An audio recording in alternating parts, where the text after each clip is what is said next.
Shalom Vracha, mes chers amis, nous sommes le 24e jour du Homer. Le 24e jour du Homer fait référence à la splendeur dans la victoire, c'est-à-dire Tiferet Shebanetzach.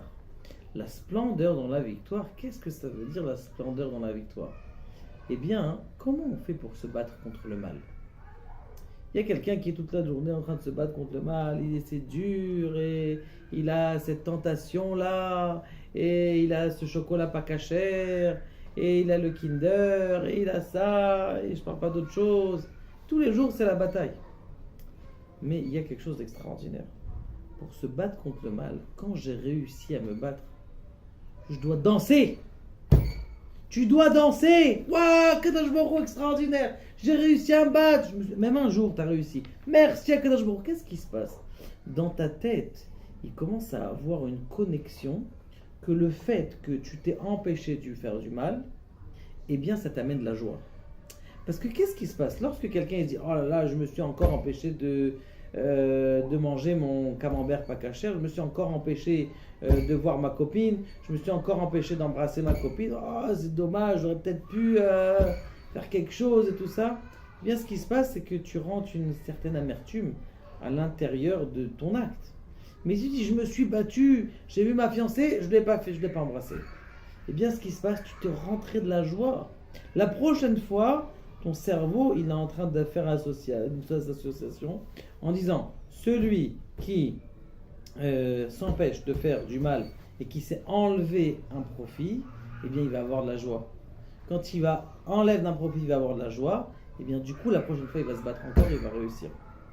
Donc, il faut se donner du bon au cœur. Je me suis battu contre Yetzara, je suis content de moi, kol hakavod. Ça s'appelle Tiferet Shebanetzach. J'ai réussi la victoire, je suis heureux de cette victoire. La deuxième chose qu'il y a, c'est un makir et mekomo, celui qui connaît sa place.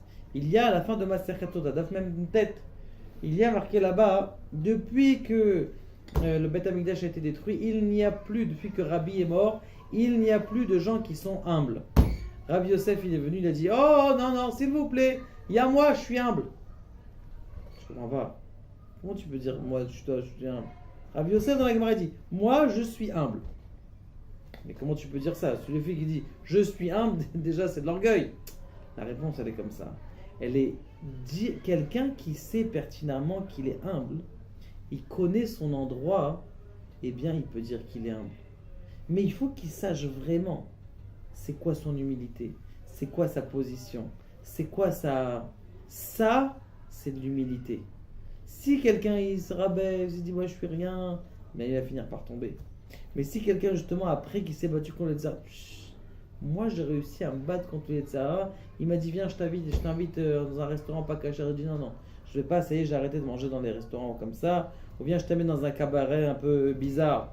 Et il dit non moi j'ai arrêté de regarder, tu t'es battu contre ça et tu étais joyeux, dire que tu connais ta place et que tu es sa mère de ça, grâce à ça tu vas te battre contre les Yetzara et le gagner. Baruch Adonai, Le'olam, Amen, Amen.